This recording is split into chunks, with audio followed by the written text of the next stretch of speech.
Jumping Jehoshaphat. Why don't nobody never tell me nothing? Get away from that wagon or you won't be around to hear anything. They call it the golden age of Hollywood, a time of glamour, legends, and timeless stars. But for Black people, Asians, indigenous performers, and anyone who wasn't white, it was never golden. Behind the red carpets and classic films were icons who didn't just tolerate racism, they practiced it, promoted it, and were rewarded for it. This isn't nostalgia. This is the truth Hollywood buried.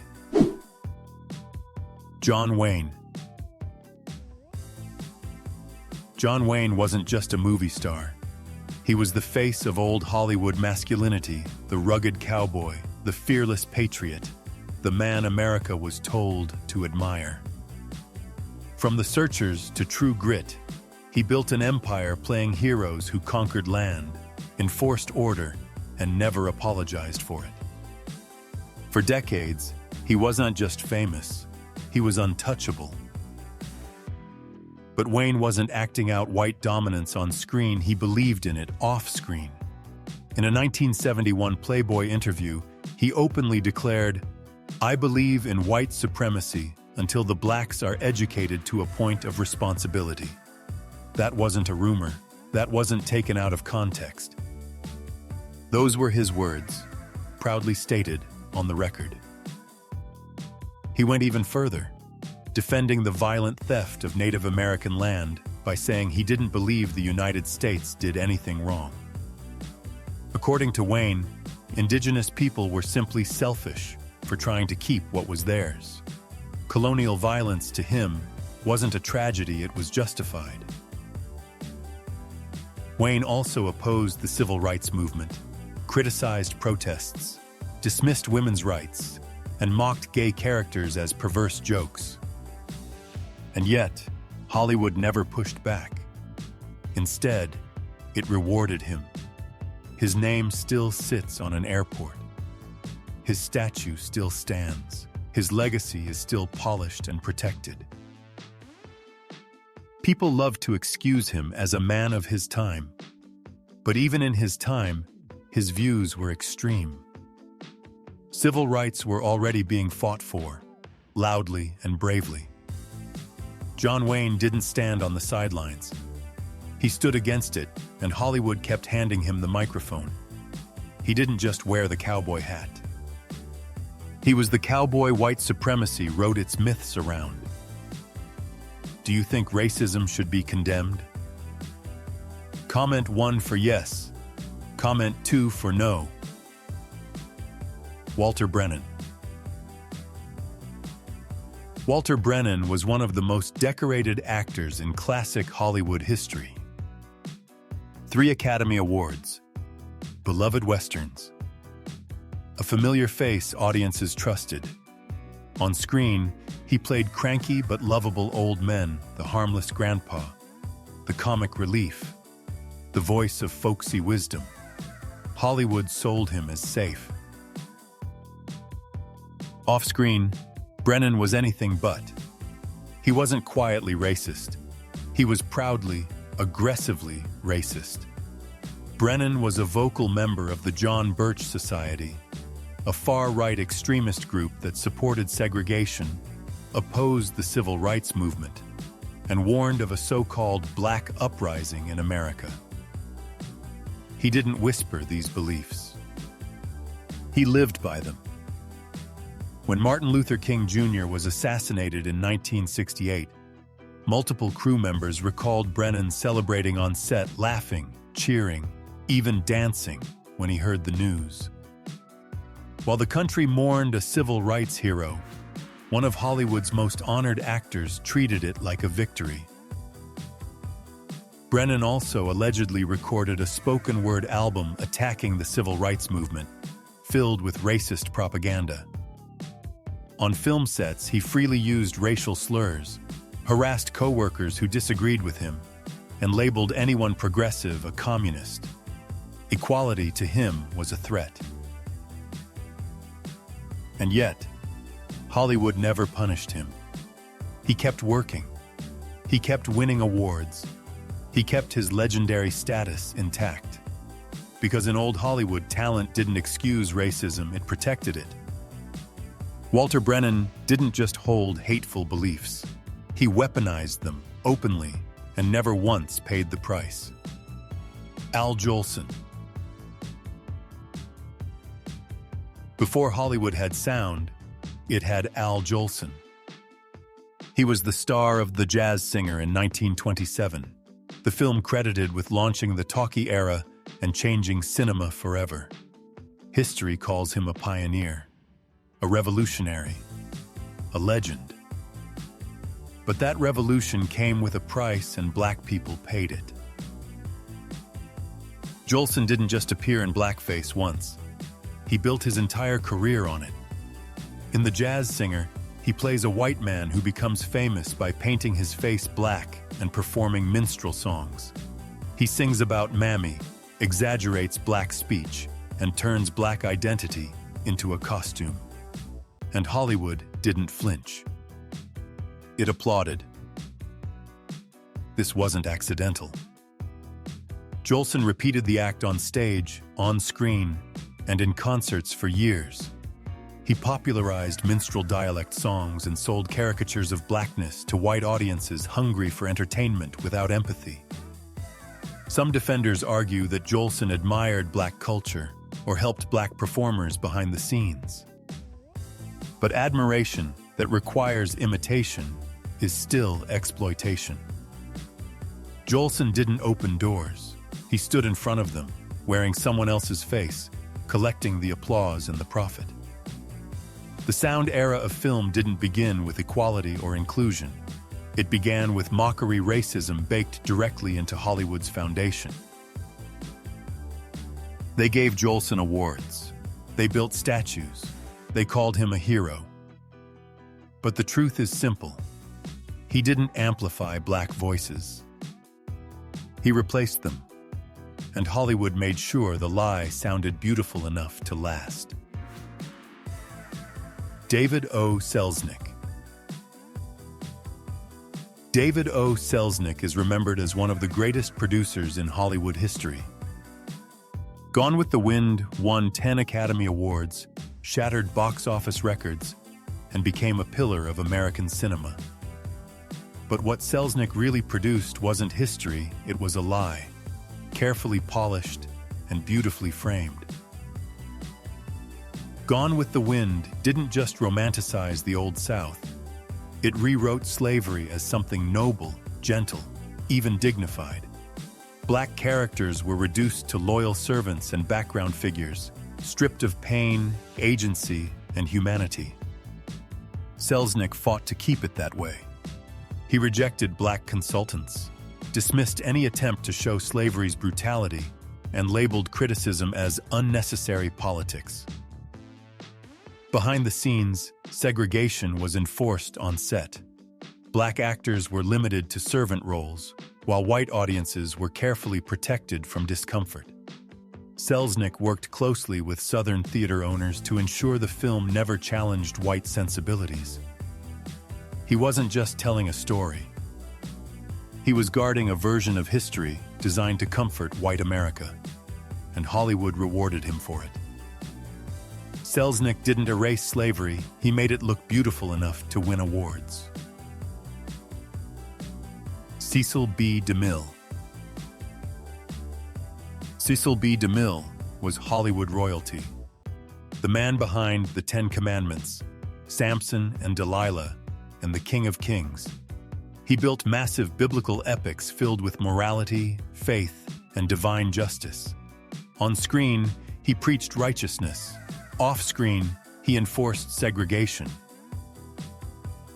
DeMille was a vocal supporter of racial separation, not just in society, but in cinema itself.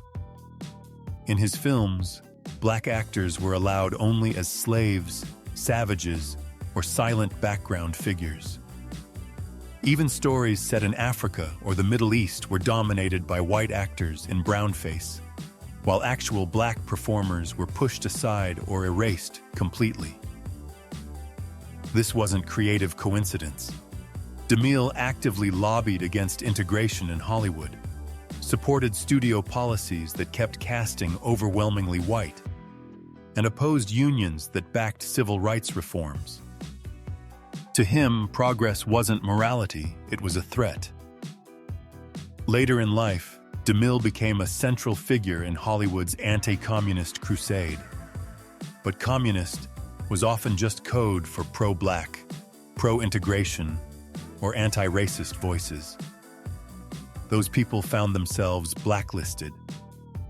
Hollywood called DeMille a visionary, a moral compass, a legend. But what he really built was an industry that looked holy on screen, while quietly locking its doors to anyone who wasn't white. If you found this video insightful, don't forget to subscribe and support the channel.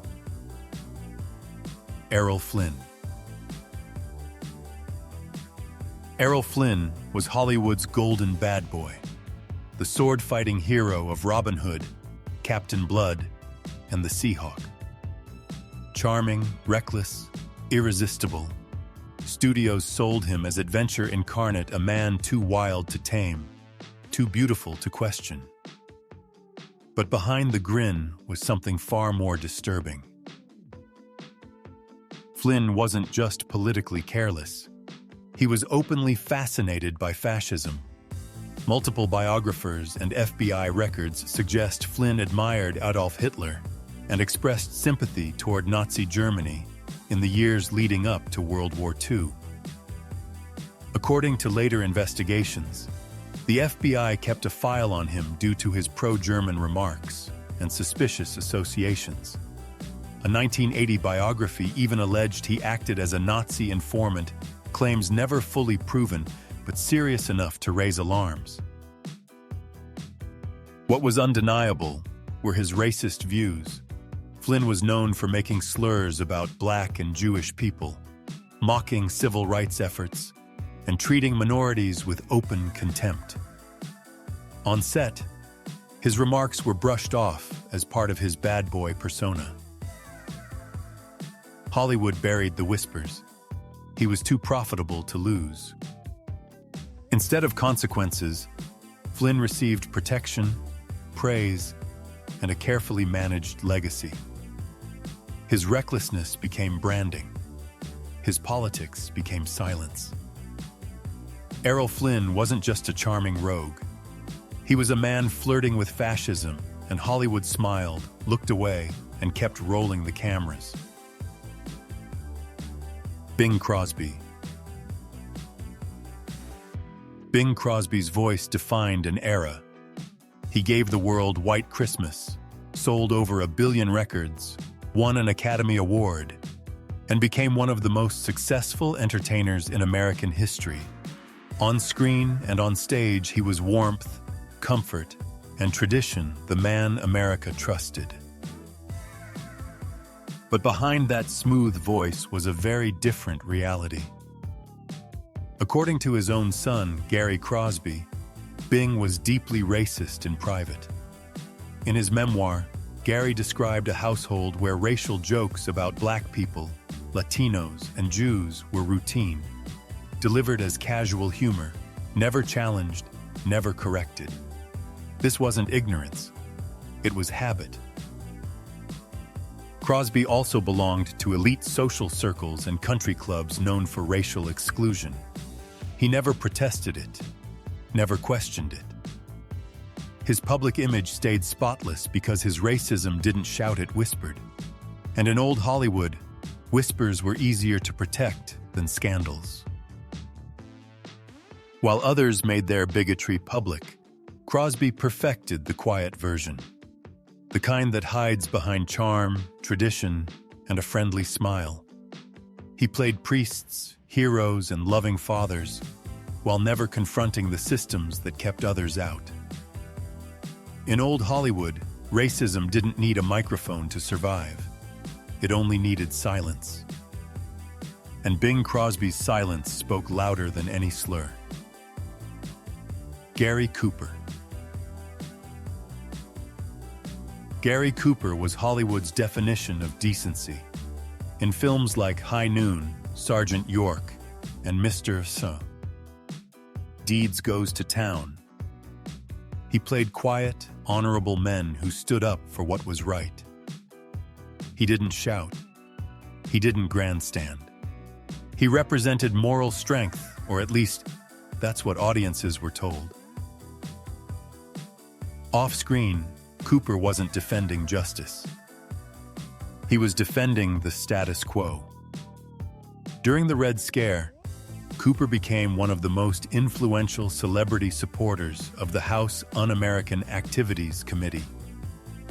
He openly backed the Hollywood blacklist, testifying against writers, actors, and filmmakers accused of being communists, often without evidence. If their politics leaned progressive, Cooper saw them as a threat. When it came to race, his views were no better. Cooper reportedly used anti-Semitic slurs in private conversations and aligned himself with far-right groups that opposed civil rights and integration. He surrounded himself with political allies who believed racial equality would destabilize America. The irony is brutal. While Cooper played men who stood alone against injustice, in real life he stood firmly with the institutions that silenced voices, crushed careers, and upheld systemic racism. Hollywood still remembers him as a symbol of American values. But values without courage aren't virtue, they're compliance. And Gary Cooper didn't challenge the system, he helped protect it. James Stewart. James Stewart was sold as the moral center of classic Hollywood. In It's a Wonderful Life, Mr. Smith Goes to Washington, and Rear Window, he embodied decency, integrity, and small-town virtue. He was the everyman audiences trusted, calm, principled, and fair.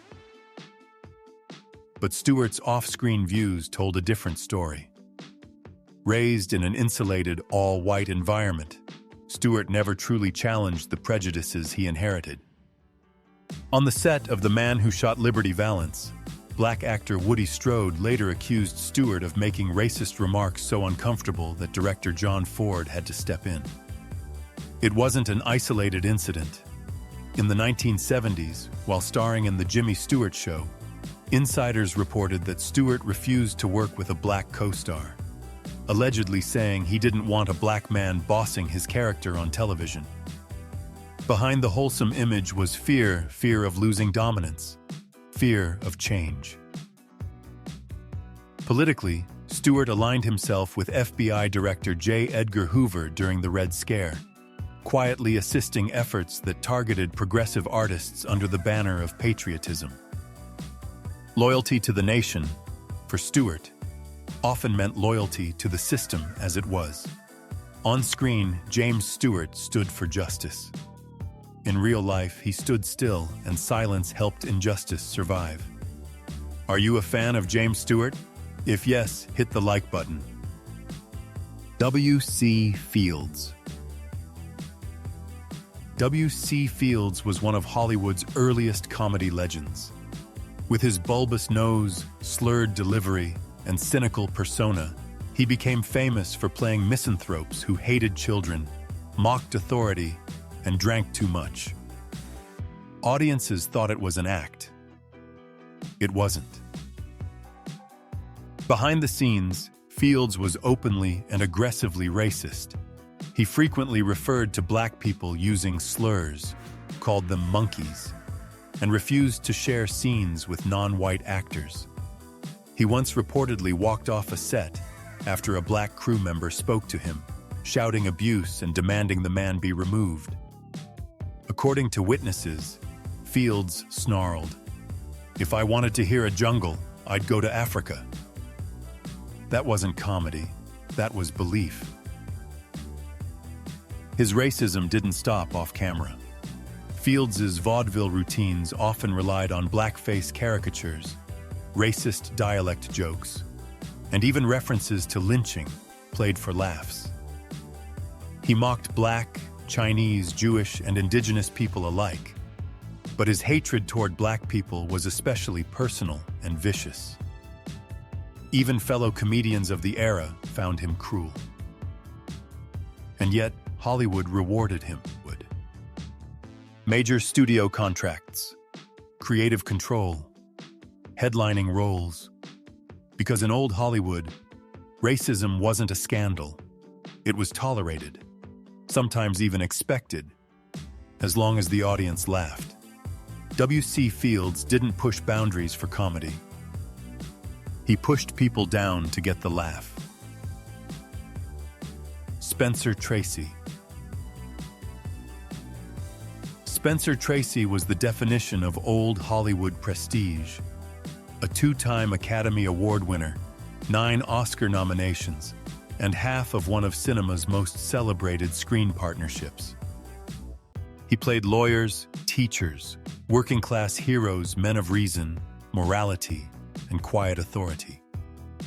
Hollywood framed him as a gentleman, a compass. But behind the reputation was a man whose views rarely pointed toward equality. Multiple crew members and contemporaries recalled Tracy casually using the N-word on set, often framed as a joke, as if cruelty softened by humor somehow mattered less. He reportedly referred to black extras as those people and questioned why they needed speaking roles at all. Inclusion, to him, wasn't progress. It was inconvenience. Ironically, Tracy starred in Guess Who's Coming to Dinner, a film praised for addressing interracial marriage. But those progressive themes lived on screen, not in Tracy himself. Off-camera, he resisted hiring non-white actors in roles that suggested equality. Studio memos and casting accounts describe his discomfort with sharing meaningful screen presence with Black or Latino performers.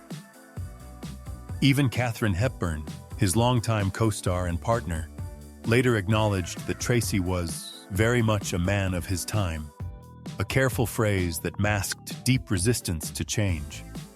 He was polite in public, guarded in interviews, and protected by the industry at every turn. Spencer Tracy is still remembered as one of Hollywood's greats, but prestige without progress isn't virtue. It's just power wearing a clean suit. Mickey Rooney. Mickey Rooney was one of the biggest stars Hollywood ever created, a child prodigy, a box office king in the 1930s and 40s, and a performer whose career spanned more than 8 decades. He played the all-American boy, the lovable underdog, the familiar face audiences grew up with.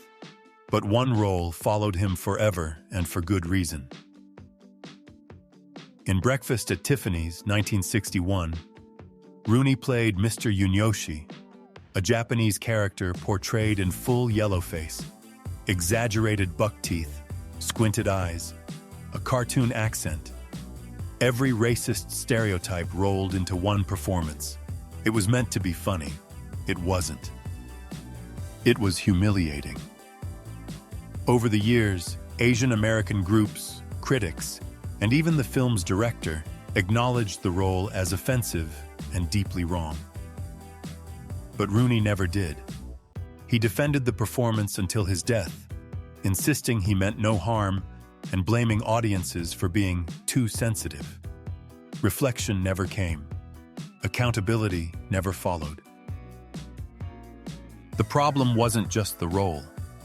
It was the refusal to listen. Rooney didn't see a caricature because Hollywood had taught him that caricature was acceptable, profitable, even. He made millions playing a racist fantasy and never felt the need to apologize. Mickey Rooney wasn't a victim of outdated comedy. He was a beneficiary of it. And when the world asked him to grow, he chose applause over accountability. If stories like this matter to you, don't scroll away. Subscribe to the channel to support honest storytelling, uncomfortable truths, and the history Hollywood never wanted to confront.